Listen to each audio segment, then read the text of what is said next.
Hello students, 2025 মাধ্যমিক already শুরু হয়ে গেছে। এইবার 2026 মাধ্যমিকের জন্য প্রস্তুতি শুরু করতে হবে। তো যারা 2026-এ মাধ্যমিক দেবে তাদের জন্য এই চ্যানেলে কিন্তু ভিডিও আসবে, ঠিক আছে? রেগুলার বেসিসে ভিডিও এই চ্যানেলে আসে। যারা আগে থেকেই আছো তারা জানো যে মাধ্যমিক পরীক্ষার জন্য ভৌত বিজ্ঞানের যা কিছু ডাউটস হয় বা কোশ্চেন ব্যাংকের সলিউশন, তারপরে কী কী পড়তে হবে, তো সেইগুলো সবই কিন্তু এখানে আসে। তো যারা রেগুলার ফলো করো তারা অবশ্যই জানবে জিনিসটা। আর তোমরা যদি অন্যান্য ক্লাসের অথবা অন্যান্য সাবজেক্টের তোমরা যদি ভিডিও চাও তাহলে একাডেমিক ক্লাসেস চ্যানেলটাকে সাবস্ক্রাইব করে রাখবে। আমি কমেন্ট সেকশনে লিঙ্ক দিয়ে দেবো। ওকে, তো চলো শুরু করা যাক। দেখো, এইটা আজকে কি করাবো বলে রাখি। তোমরা থাম্বনেলে হয়তো দেখতেই পেয়েছো যে এটা কি। এটা হচ্ছে সাঁতরা পাবলিকেশনের মাধ্যমিক পরীক্ষা প্রস্তুতি 2026 যে বইটা বেরিয়েছে তারই ফার্স্ট সামেটিভ এভালুয়েশনের যে স্কুলগুলো আছে সেই স্কুলের পেপারগুলো সলভ করাবো। ওকে, দেখো 1 নাম্বার স্যাম্পল পেপার নিয়েছি, টাকি গভর্নমেন্ট হাই স্কুল। এটা কোশ্চেন ব্যাংক, বুঝলে? যেমন রাইমারিনের কোশ্চেন ব্যাংক তেমনি এটা সাঁতরা পাবলিকেশনের একটা কোশ্চেন ব্যাংক। ওকে, পরীক্ষা প্রস্তুতি আগের বছরও বেরিয়েছিল 2025, এবছর 2026-এরটা বেরিয়ে গেছে। তো চলো শুরু করা যাক। যা কিছু আছে এখানে সবই ফার্স্ট সামেটিভের বা ফার্স্ট ইউনিট টেস্টের বলতে পারো তোমরা। দেখো, ফার্স্ট ইউনিট টেস্টের সিলেবাস কিন্তু 60 থেকে 70%, 70% কেন 80% স্টুডেন্টের কিন্তু ফার্স্ট ইউনিট টেস্টের সিলেবাস এখনও শেষ হয়নি, ঠিক আছে? সবে সবে শুরু হলো যেহেতু, তো সেই জন্য আমি কিন্তু প্রথম 3-4টে চ্যাপ্টার সলভ করাবো। প্রথম 3টে চ্যাপ্টার আমি বলি কোন কোন চ্যাপ্টারগুলো আজকে সলভ করাবো। একদম পরিবেশের জন্য ভাবনা, গ্যাসের আচরণ, পর্যায় সারণী, এই 3টে চ্যাপ্টার আগে সলভ করিয়ে নেবো। আর আলো, ঠিক আছে? আর বাকি যে 2টো চ্যাপ্টার থাকছে এই 2টো চ্যাপ্টারের ভিডিও আবার পরে আসবে, ঠিক আছে? তার কারণ হচ্ছে সবার এখন ওই চ্যাপ্টারগুলো পড়া হয়নি। আমি তো কারণ আমি কীভাবে বিচার করছি, আমি অফলাইন ব্যাচ পড়াই, তো অফলাইন ব্যাচের স্টুডেন্টদের যতটা সিলেবাস এগিয়েছে আমি সেই মতো করাচ্ছি এখানে। 1 নম্বর প্রশ্ন, বায়োগ্যাসের প্রধান উপাদান কী? তো এটা তোমরা যারা পড়েছো সবাই জানো বা মনে রাখবে। এটা বায়োগ্যাসের প্রধান উপাদান হচ্ছে মিথেন। ওকে, মিথেনের সংকেত কি? CH4। বায়োগ্যাসের প্রধান উপাদান হচ্ছে মিথেন। কোনটি জীবাশ্ম জ্বালানি নয়? দেখো, কয়লা, ডিজেল, সৌরশক্তি, পেট্রোল। অবশ্যই সৌরশক্তি জীবাশ্ম জ্বালানি নয়, বাকিগুলো সবই কিন্তু জীবাশ্ম জ্বালানি। STPতে আণবিক আয়তনের মান কত? STPতে আণবিক আয়তন হচ্ছে 22.4 লিটার, এইটা। ওকে, তারপরে কোনটি চাপের একক? চাপের একক হচ্ছে নিউটন পার মিটার স্কোয়ার। তাহলে দেখে নাও নিউটন পার মিটার স্কোয়ার আছে কি না। যদি না থাকে, দেখো নিউটন পার মিটার স্কোয়ার মানে কি? নিচে মিটার স্কোয়ার, তাই তো? এবার আমি যদি এটাকে ওপরে তুলে দিই তাহলে newton metre to the power -2। তাহলে কোনটা উত্তর হবে? এই দেখো B, newton metre to the power -2, ঠিক আছে? একটা কথা বলে রাখি এই প্রসঙ্গে তোমাদেরকে। দেখো, নিউটন পার মিটার স্কোয়ার তার মানেই কিন্তু পাস্কাল। ওকে, ভেবো না যে স্যার আমরা পাস্কাল পড়েছি তাহলে এখানে নেই কেন। নিউটন পার মিটার স্কোয়ার তার মানেই হচ্ছে পাস্কাল। ওকে, তো ভুলে যেও না। আর যদি তোমাদেরকে CGS পদ্ধতিতে চাই তাহলে কি বলবে? ডাইন পার সেন্টিমিটার স্কোয়ার। এটা CGS পদ্ধতিতে চাপের একক, আর এইটা SI পদ্ধতিতে চাপের একক।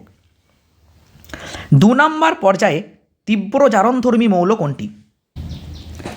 তোমরা পর্যায় সারণী যদি পড়ে থাকো তাহলে জানবে যে প্রথমের এই দিকে যে লাইনটা এটা পর্যায়, এই যেইগুলো সব হচ্ছে পর্যায়, তাই না? 1 নাম্বার 2 নাম্বার এরকম কটা পর্যায় থাকে? আধুনিক পর্যায় সারণীতে 7টা পর্যায় থাকে আর 18টা কিন্তু শ্রেণী থাকে। 7টা পর্যায় এবং 18টা শ্রেণী। তাহলে 2 নম্বর পর্যায়ে তীব্র জারণধর্মী মৌল কোনটি? 2 নম্বর পর্যায়ে ফ্লোরিন আছে। তাহলে ফ্লোরিন হচ্ছে 2 নম্বর পর্যায়ে তীব্র জারণধর্মী মৌল। তারপরে চলে আসবো ডাইরেক্ট। দেখো 6-7 এখন করাবো না, কারণ অনেকেই বুঝতে পারবে না, এখন পড়া হয়নি ওইটা সমযোজী বন্ধন, আয়নীয় বন্ধন। তারপরে চলে এসো অথবা বয়েলের সূত্রে ধ্রুবক কী কী? এটা ভাই অনেকেই জানো, বা আচ্ছা এটা কি MCQ সেকশন পেরিয়ে গেছি? Wait 1 minute. দেখো গ্রুপ বিতে চলে এসেছি। 1 নম্বর প্রশ্ন, এইগুলো এখনো হয়নি। ওকে, যেগুলো হয়েছে আমাদের পড়া সেইগুলো, তাই না? এই যে এইখানে চলে এসো। ক্লোরিন, ব্রোমিন, আয়োডিন, ফ্লোরিন, এদের মধ্যে আচ্ছা এদেরকে জারণ ক্ষমতার ঊর্ধ্বক্রমে সাজাও। ঊর্ধ্বক্রম মানে কি এটা আগে বুঝতে হবে। মানে ছোট থেকে বড়, আর অধক্রম মানে বড় থেকে ছোট। তোমরা যদি 17 নম্বর শ্রেণীটা দেখো না, 17 নম্বর শ্রেণীতে তোমরা দেখো, পর্যায় সারণীতে যাও, 17 নম্বর শ্রেণীতে দেখো এরকম করে প্রথমে আছে F, তারপরে আছে Cl, তারপরে আছে Br, তারপরে আছে I। ঠিক এইবার জারণ ক্ষমতা ওপর থেকে যখন আমরা নিচে নামি তখন জারণ ক্ষমতা কমে। ওকে, তাহলে একদম জারণ ক্ষমতা কম কার? নিচে কে আছে? I, তারপরে বেশি হচ্ছে Br, তারপরে Cl, তারপরে F। তাহলে এইটা হয়ে যাবে উত্তর। এইটুকু লিখে দিলেই তোমরা 1 নাম্বার পেয়ে যাবে। ওকে, তারপরে দেখো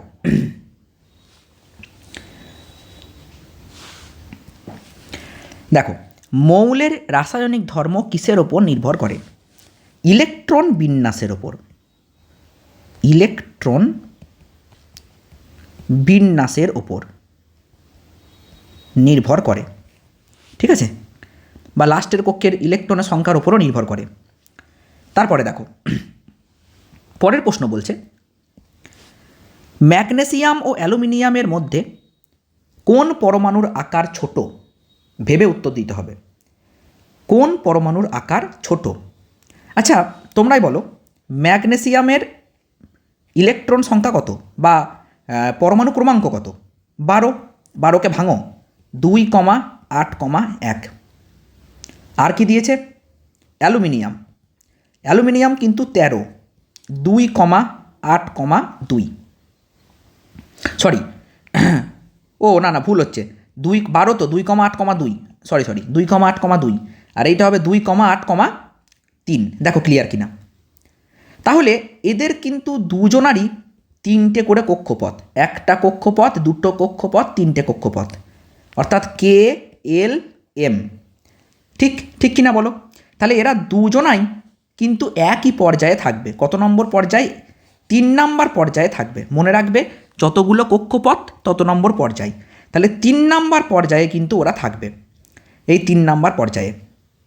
তাহলে 3 নম্বর পর্যায়ে প্রথমে কে থাকবে? ম্যাগনেসিয়াম। 3 নম্বর পর্যায়ে প্রথমেই আছে কিন্তু দেখো সোডিয়াম, এইখানে থাকবে সোডিয়াম, তারপরে থাকবে ম্যাগনেসিয়াম, তারপরে থাকবে কিন্তু অ্যালুমিনিয়াম। তাহলে বলো তো, ম্যাগনেসিয়াম আগে না অ্যালুমিনিয়াম আগে? আগে ম্যাগনেসিয়াম পরে অ্যালুমিনিয়াম। আর আমরা কি পড়েছিলাম, বাঁ দিক থেকে যখন ডান দিকে যাব তখন পরমাণুর আকার ছোট হবে, ঠিক আছে? তাহলে অ্যালুমিনিয়ামের আকার হবে ছোট, কারণ অ্যালুমিনিয়াম কিন্তু ম্যাগনেসিয়ামের পরে আছে, তাহলে অ্যালুমিনিয়ামের আকার হবে ছোট। তারপরে জ্বালানির তাপন মূল্যের একক লেখো। তো উত্তর হবে কিন্তু কিলোজুল, কিলোজুল পার কেজি। কিলোজুল পার কেজি জ্বালানির তাপন মূল্যের একক। বায়ুর কোন স্তরে মেরুজ্যোতি দেখা যায়? তো উত্তর কি হবে? আয়োনোস্ফিয়ার স্তরে। উত্তর লিখে নেবে, আয়োনোস্ফিয়ার স্তরে কিন্তু মেরুজ্যোতি দেখা যায়। লিখে দিচ্ছি,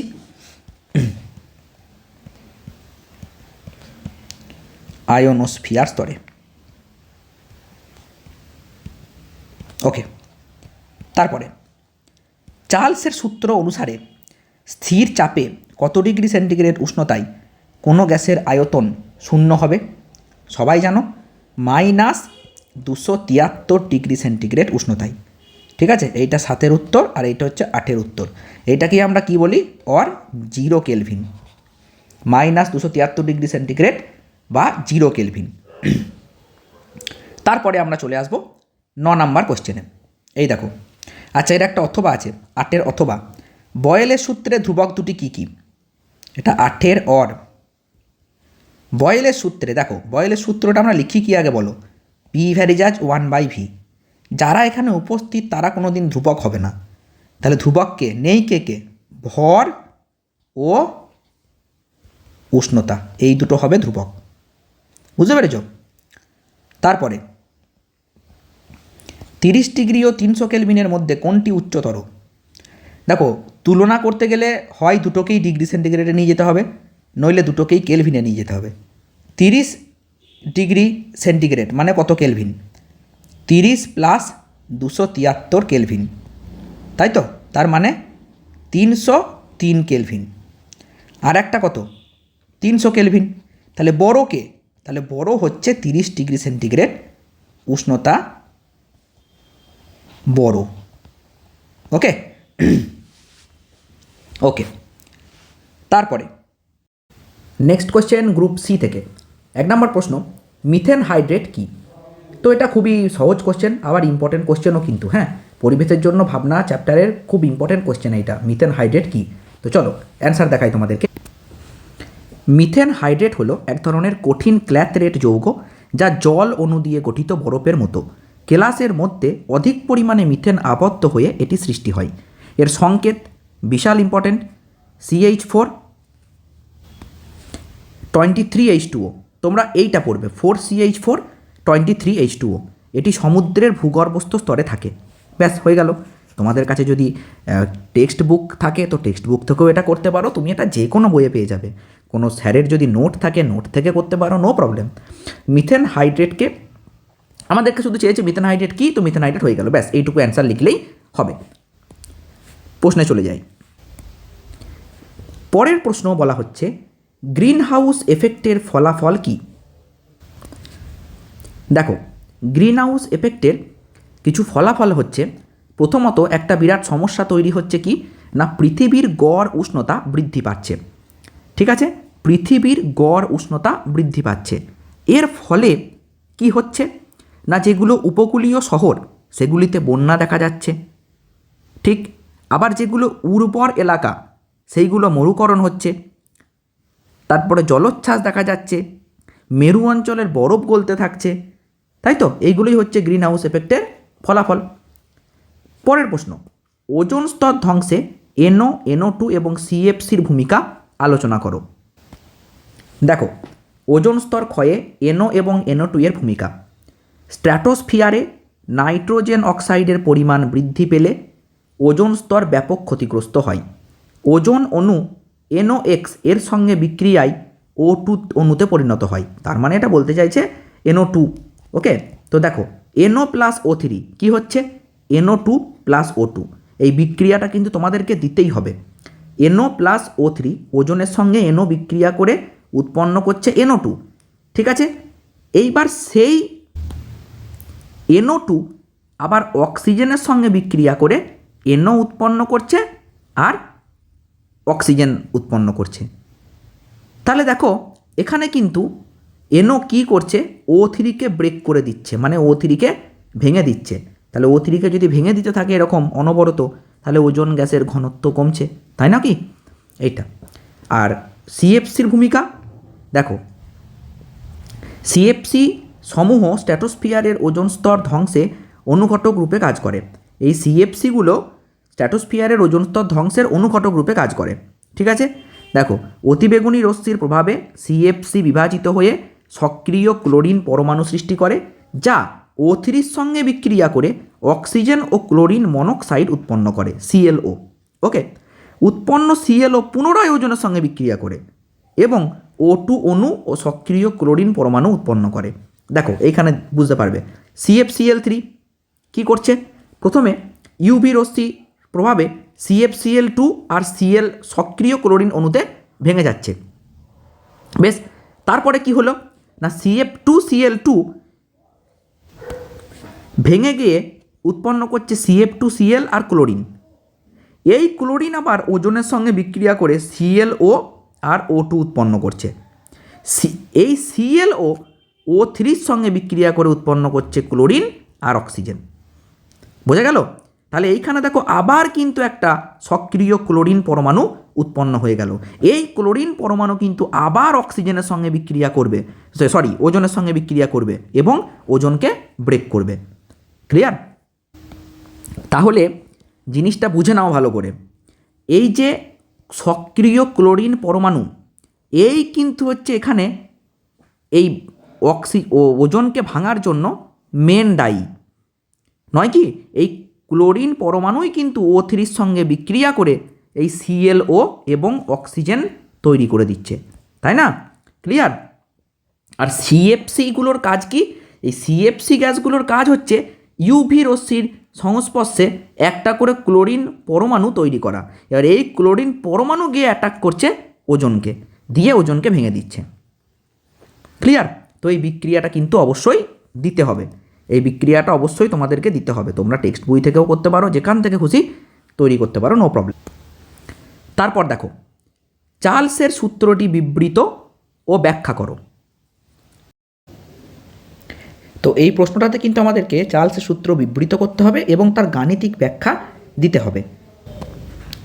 দেখো আমি এখান থেকে উত্তরটা দিয়ে দিয়েছি। চার্লসের সূত্র স্থির চাপে নির্দিষ্ট ভরের গ্যাসের আয়তন প্রতি 1 ডিগ্রি সেন্টিগ্রেড উষ্ণতা বৃদ্ধি বা হ্রাসের জন্য 0 ডিগ্রি সেন্টিগ্রেড উষ্ণতায় ওই গ্যাসের যা আয়তন ছিল তার 1/273 অংশ যথাক্রমে বৃদ্ধি বা হ্রাস পাবে।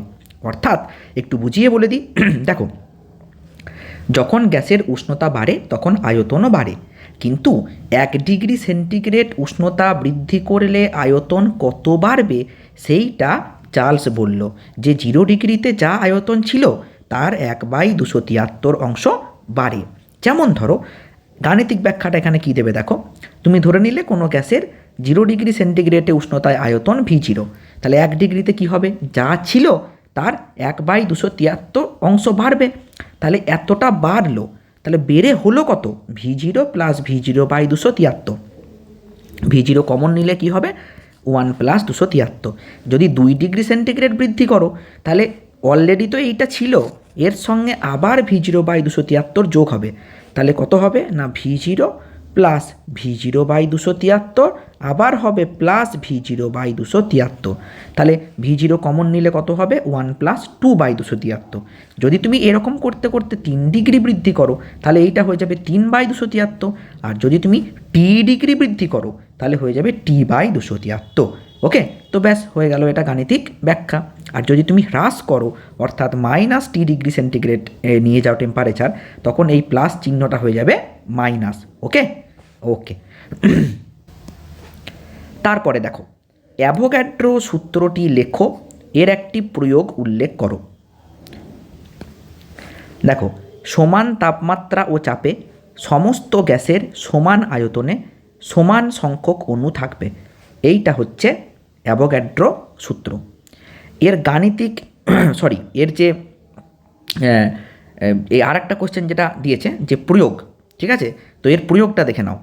এখানে দেখো প্রয়োগগুলো কি আছে, এখানে কিন্তু প্রয়োগগুলো অনেক বড় বড় করে আছে, কিন্তু এই যে এখানে তোমাদের প্রশ্নটা দিয়েছে না, এই প্রশ্নটা 2 মার্কসের আছে, অর্থাৎ বিবৃতিতে 1 নাম্বার আর প্রয়োগে 1 নাম্বার। তাহলে তুমি কি লিখবে, আদর্শ গ্যাসের আচরণ বিশ্লেষণে প্রয়োগ করা হয়, 2 নাম্বার রাসায়নিক বিক্রিয়ায় গ্যাসের পরিমাণ নির্ণয়ে প্রয়োগ করা হয়, 3 নাম্বার মোলার আয়তন নির্ধারণে প্রয়োগ করা হয়। ব্যাস এই 3টে লিখলেই হয়ে যাবে। ওকে, এই 3টে লিখলেই হয়ে যাবে, কারণ এখানে ইন ডিটেলস লেখার দরকার নাই, কারণ যেহেতু 1 নাম্বার আছে প্রয়োগে। ওকে, পরের প্রশ্ন, 4 ATM চাপে ও 300 কেলভিন উষ্ণতায় 8 গ্রাম হাইড্রোজেন গ্যাসের আয়তন কত হবে? এই রকম প্রশ্ন যখনই দেবে তোমাকে দেখে নিতে হবে কি কি দেওয়া আছে। দেখো, এখানে 4 ATM তার মানে চাপ বলা আছে, 4 ATM, 300 কেলভিন মানে T বলা আছে, 300 কেলভিন, 8 গ্রাম হাইড্রোজেন গ্যাসের আয়তন কত হবে, ভি বের করতে দিয়েছে। এন কি বলা আছে, আর বলা আছে, কিন্তু এন বলা নেই, তাহলে এনটা আমাকে বের করে নিতে হবে। N equal to M/M। M কত, এমটা হচ্ছে যে ভর আছে সেইটা, আর এমটা হচ্ছে ক্যাপিটাল এম হচ্ছে মোলার ভর। হাইড্রোজেন H2 মোলার ভর কত হবে 2, তাহলে 2 4 8, তাহলে 4 মোল। ওকে, 4 মোল। তাহলে এবারে আমরা তো জানি যে PV সমান nRT। ব্যাস, তাহলে এখান থেকে তুমি বের করে দাও। বের করতে কি দিয়েছে, ভি, তাহলে ভি ইকুয়াল টু হবে PV/RT। পিভি তো আমি পেয়ে গিয়েছি। আচ্ছা স্যার, আমি পিটাকে কি এটিএমে নেব না অন্য কোনো এককে নেব? দেখো, তোমাদেরকে এই আর এর মানটা যে এককে দেবে সেই এককে তোমাদেরকে বাকিগুলোকে কিন্তু লিখতে হবে। তাহলে পিটা কত 4, ভিটা কত, আচ্ছা ভিটা এখানে কেন হবে, সরি ভি তো বের করতে দিয়েছে, আমি এটা ভুল লিখেছি। ভি ইকুয়াল টু হবে nRT/P, সরি। ওকে, তাহলে 4, এখানে দেখো এন 4 মোল লিখে দিলে তুমি, ওকে নো প্রবলেম। আর কত 0.082 লিখে দিলে, টি কত সেটাও বলা আছে 300, পি কত, পি দেখো এখানে দেওয়া আছে এটিএম, তাহলে 4 ATM, তাহলে 4, তাহলে 4 4 কিন্তু আমি কেটে দিলাম, 3 2 6, 3 8 24, তাই না, আর 3 0 0 এখানে বসে গেল 2, ব্যাস। আর এই যে দুটো জিরো আছে আমি এখানে দুটো জিরো দিয়ে দিলাম, কটার পরে দশমিক আছে 3টের পরে, তাহলে 1 2 3, ব্যাস এইখানে। তাহলে কত হলো আয়তন, ছেচল্লিশ লিটার, 246 লিটার। বলো ক্লিয়ার কিনা? ওকে। আচ্ছা, ও 3 ঘর দশমিকটা সরবে। এখানে দেখো দশমিকটা আছে 3 ঘর পর, 1 2 3, তাহলে এখানে 3 ঘর সরবে, তার মানে 1 2 3 এইখানে হবে, তাই না? Sorry 24.6 litre.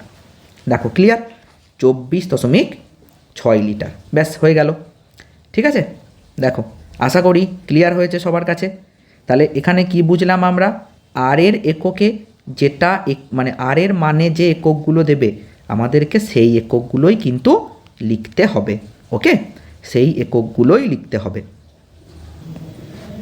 পরের প্রশ্নে বলা হচ্ছে আধুনিক পর্যায় সূত্রটি বিবৃত করো। এটা তোমরা বই থেকে পড়ে নেবে, যে কোনো বই থেকে, আমি এটা এখানে দিইনি, আমি বলে দিচ্ছি, শুনে নাও একবার ভালো করে। মৌলসমূহের ভৌত ও রাসায়নিক ধর্ম তাদের পারমাণবিক সংখ্যা অনুযায়ী পর্যায়ক্রমে আবর্তিত হয়। ওকে, আবারও বলছি, মৌলসমূহের ভৌত ও রাসায়নিক ধর্ম তাদের পারমাণবিক সংখ্যা অনুযায়ী পর্যায়ক্রমে আবর্তিত হয়। এইটাই কিন্তু হচ্ছে আধুনিক পর্যায় সূত্র। আয়নীয় সমযোজী বন্ধন পরের ভিডিওতে বলা হবে। এখন আমাদের প্রথম ওই যে 3টে চ্যাপ্টার পড়া হয়েছে আমি সেইগুলো থেকে আগে কভার করব বলে দিয়েছি। এরপরে চলে যাব গ্রুপ ডিতে। এরপরে গ্রুপ ডি এর দেখো গ্রুপ ডি এর 2 নম্বর প্রশ্ন, মৌলের আয়নন শক্তি বলতে কি বোঝায়? LINAK এইগুলোকে আয়নন শক্তির মানের ঊর্ধ্বক্রম অনুযায়ী সাজাও। তো দেখো, আয়নাইজেশন শক্তি কাকে বলে? গ্যাসীয় অবস্থায় থাকা কোনো মৌলের কোনো প্রশম এবং বিচ্ছিন্ন পরমাণু যখন সর্বনিম্ন শক্তি স্তরে থাকে তখন পরমাণুটির সবচেয়ে বাইরের কক্ষের সবচেয়ে আলগাভাবে আবদ্ধ ইলেকট্রনটিকে নিউক্লিয়াসের আকর্ষণী ক্ষেত্র থেকে সম্পূর্ণভাবে বিচ্ছিন্ন করে পরমাণুটিকে একক চার্জযুক্ত ধনাত্মক আয়নে পরিণত করতে যে ন্যূনতম শক্তি প্রয়োজন হয় তাকে ওই পরমাণুর আয়নীভবন বলে। তার মানে একটু বুঝিয়ে বলি জিনিসটা। ধরে নাও কোনো একটা পরমাণুর শেষ কক্ষে ইলেকট্রন আছে। ওকে, তো মাঝে কী থাকে? নিউক্লিয়াস। তো শেষ কক্ষের ইলেকট্রনের ওপরে আকর্ষণ বল কী থাকে? তুলনামূলক কম থাকে। তো এই ইলেকট্রনটিকে বার করে আনতে গেলে কিছু শক্তি কিন্তু প্রদান করতে হবে। তো যে ন্যূনতম শক্তি প্রয়োজন এই ইলেকট্রনটিকে বার করে আনতে গেলে সেই শক্তিকেই বলা হয় আয়োনাইজেশন শক্তি। ওকে, আয়োনাইজেশন শক্তি। এবার ওখানে আর একটা প্রশ্ন ছিল, একবার ওই পাতায় যাই। দেখো এই প্রশ্নটা, আয়নন শক্তির মানের ঊর্ধ্বক্রমে সাজাও। তুমি একটা পর্যায় সারণীর যত ওপর থেকে নিচের দিকে আসবে না তত কক্ষপথ কিন্তু একটা করে বাড়বে। এখানে থাকবে কটা কক্ষপথ? 3টে। প্রথমে একটা, তারপরে 2টো, তারপরে 3টে কক্ষপথ বাড়ছে। অর্থাৎ শেষ কক্ষপথের ইলেকট্রনের দূরত্বও কিন্তু নিউক্লিয়াস থেকে বাড়ছে। তাই যদি হয় তাহলে আকর্ষণ বল কমছে। তাহলে যদি ইলেকট্রনটা কাছে থাকে তাহলে সেই ইলেকট্রনকে বার করে আনতে গেলে যে শক্তি প্রদান করতে হবে, যদি ইলেকট্রন দূরে থাকে তাহলে তাকে বার করে আনতে গেলে কম শক্তি প্রদান করতে হবে। আর যতটা শক্তি প্রদান করতে হয় সেটাই তো আয়োনাইজেশন শক্তি। তাহলে আমি ওপর থেকে নিচে আসার সঙ্গে সঙ্গে কক্ষপথ যখন বাড়বে, তাই না, কক্ষপথ যেমন বাড়বে তেমনি কিন্তু আয়োনাইজেশন শক্তিও কম লাগবে। তাহলে ওপর থেকে নিচের দিকে নামলে আয়োনাইজেশন শক্তি কম লাগে। আর তোমরা যদি 1 নম্বর শ্রেণীটা দেখো, দেখবে একদম 1 নম্বর শ্রেণীর প্রথমে থাকে হাইড্রোজেন, তার নিচে পাবে লিথিয়াম, তারপরে সোডিয়াম, তারপরে পটাশিয়াম, এরকম করে নামে। তাহলে একদম ওপরে কে? লিথিয়াম, তারপরে সোডিয়াম, তারপরে পটাশিয়াম। তাহলে পটাশিয়ামের আয়োনাইজেশন শক্তি সবথেকে কম, তারপরে সোডিয়াম, তারপরে লিথিয়াম, এই রকম হবে ক্রমটা। ওকে, পরের প্রশ্ন, মোজেলের পরীক্ষার গুরুত্বপূর্ণ সিদ্ধান্ত কি? পর্যায় সারণীর ক্ষেত্রে এই সিদ্ধান্তের গুরুত্ব কি? চলো দেখে নিই। এই যে ধাতুর উপর তীব্র গতিসম্পন্ন ইলেকট্রনের আঘাতের ফলে এক্স রশ্মি উৎপন্ন হয়। ধাতুর পরমাণু ক্রমাঙ্কের সহিত উৎপন্ন এক্স রশ্মির কম্পাঙ্কের পরিবর্তনের যদি আমরা ফলাফল নিই, তাহলে সেই ফলাফল থেকে বিজ্ঞানী মোজলে সিদ্ধান্ত করেন যে মৌলের রাসায়নিক ধর্ম মৌলের পরমাণু ক্রমাঙ্কের ওপর নির্ভর করে। তাহলে এই পরীক্ষাটা কিন্তু মোজলেই প্রথম করেছিল, বিজ্ঞানী মোজলেই প্রথম বলেছিল যে মৌলের রাসায়নিক ধর্ম নির্ভর করে পরমাণু ক্রমাঙ্কের ওপর। ওকে, পরমাণু ক্রমাঙ্কের ওপর, পারমাণবিক ভরের ওপর নয়। সেই জন্যই কিন্তু মেন্ডেলিফের পর্যায় সারণীটাকে পরিবর্তন করে পরমাণু ক্রমাঙ্কের ভিত্তিতে সাজানো হলো, আর মেন্ডেলিফের পর্যায় সারণীটা কিন্তু পারমাণবিক ভরের ভিত্তিতে সাজানো হয়েছিল। ওকে, এবার তো তোমাদেরকে এইটা লিখতে হবে যে এই কোশ্চেনের উত্তরটা, মোজলের পরীক্ষার গুরুত্বপূর্ণ সিদ্ধান্ত কী, তো এইটা কিন্তু তোমাদেরকে লিখতে হবে। ওকে, আর তারপরে এর গুরুত্ব কী, গুরুত্ব দেখো, এই সিদ্ধান্তের ফলে মৌলগুলিকে পারমাণবিক ভরের পরিবর্তে ক্রমবর্ধমান পরমাণু ক্রমাঙ্ক অনুসারে সাজানো হয়েছিল এবং মেন্ডেলিফের পর্যায় সূত্রে সংশোধন করা হয়েছে। এই সংশোধিত পর্যায় সূত্রের উপর ভিত্তি করে মেন্ডেলিফের পর্যায় সারণীর আধুনিক সংস্করণ ও দীর্ঘ পর্যায় সারণী প্রকাশিত হয়। ওকে ওকে, তাহলে এখান থেকে তোমাকে যদি একটা শর্ট কোশ্চেন দেওয়া হয় যে আধুনিক পর্যায় সারণী তৈরিতে অবদান কার, তো কি বলবো আমরা, যে মোজলের, তাই না? আর এটি কিন্তু পরমাণু ক্রমাঙ্কের ভিত্তিতে সাজানো হয়েছে। কোনো জ্বালানির তাপন মূল্য বলতে কি বোঝায়? কয়লা ও ডিজেলের মধ্যে কোনটির তাপন মূল্য বেশি? দেখো, তাপন মূল্য কোনো জ্বালানির একক ভর বা আয়তনের সম্পূর্ণ দহনে যে পরিমাণ তাপশক্তি উৎপন্ন হয় তাকে ওই জ্বালানির তাপন মূল্য বলে। এর একক ক্যালোরি পার গ্রাম বা কিলো ক্যালোরি পার ঘনমিটার বা কিলো জুল পার কেজি। ওকে, তো এবার তারপরের একটা প্রশ্ন ছিল, দেখবে, চলো ওই পেজে যাই, যে কয়লা ও ডিজেলের মধ্যে কোনটির তাপন মূল্য বেশি? তো মনে রাখতে হবে ডিজেলের তাপন মূল্য কয়লার থেকে কিন্তু বেশি, ঠিক আছে? ডিজেলের তাপন মূল্য বেশি কয়লার থেকে। তারপরে এক বায়ুমণ্ডলীয় চাপে 17 ডিগ্রি সেন্টিগ্রেড উষ্ণতায় 3.7 গ্রাম কোনো গ্যাসের আয়তন 2.19 লিটার। গ্যাসটির আণবিক ভর কত? ওকে, দেখো কি বলা হচ্ছে, তাহলে তোমাকে কি কি বলে দিয়েছে সেগুলোকে আগে লিখে নিতে হবে। কি বলেছে? P = 1 atm, বায়ুমণ্ডলীয় চাপ, 17 ডিগ্রি সেন্টিগ্রেড উষ্ণতা, তার মানে 273 প্লাস 17 290 কেলভিন। 3.7 গ্রাম কোনো গ্যাসের আয়তন 2.19 লিটার। বেশ, আমাকে এম বলে দিয়েছে 3.7 গ্রাম, ভি বলে দিয়েছে 2.19 লিটার। তাহলে আণবিক ভর কত? দেখো, আমরা জানি পিভি সমান এনআরটি, আর এনকে লিখতে পারি m/m RT। তাহলে এম সমান কি, এইটাই তো বের করতে দিয়েছে না, mRT/P। বসিয়ে দাও সব মানগুলোকে, দেখো চলে আসবে উত্তর। তাহলে এম সমান, এম কত 3.7, আর কত 0.082, টি কত 290 বাই পি কত 1। ক্লিয়ার? আর একটা জিনিস এখানে লিখতে হবে, সেটা হচ্ছে ভিটাকে, তাই না? এই যে ভি কত ওরা বলে দিয়েছে, দেখো 2.19, তাহলে এখানে দিয়ে দাও 2.19। বলো ক্লিয়ার? তো এর উত্তর আসবে অ্যাপ্রক্সিমেটলি 40 গ্রাম পার মোল, ঠিক আছে? 40 পয়েন্ট সামথিং আসবে, ওটা অ্যাপ্রক্স 40 ধরা যায়। ক্লিয়ার? তো গ্যাসটার আণবিক ভর ছিল এইটা। তো ভিডিওটা ভালো লাগলে অবশ্যই লাইক করবে, কমেন্ট করবে, শেয়ার করবে। আবার পরের পেজের ভিডিও খুব তাড়াতাড়ি আসবে।